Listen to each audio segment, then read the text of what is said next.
Бывшая солистка группы Тату Юлия Волкова рассказала, что перенесла рак щитовидной железы.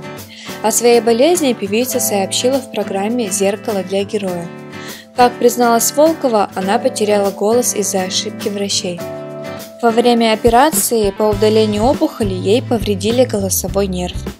У меня был рак щитовидной железы и повредили мне нерв голосовой. Это был критический момент, потому что когда прошла операция, я должна была открыть глаза и начать разговаривать.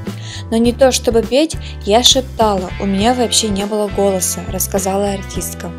Волкова добавила, что о болезни узнала еще в 2012 году, но не хотела никому о ней рассказывать.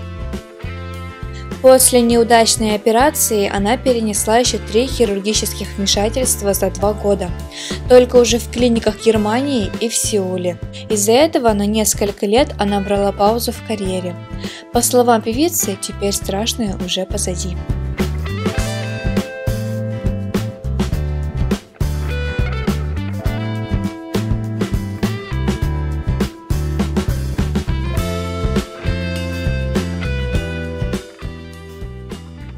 Обязательно подписывайтесь на наш канал, ставьте лайк и получайте ежедневную порцию интересных новостей и фактов со всего мира. Всем пока!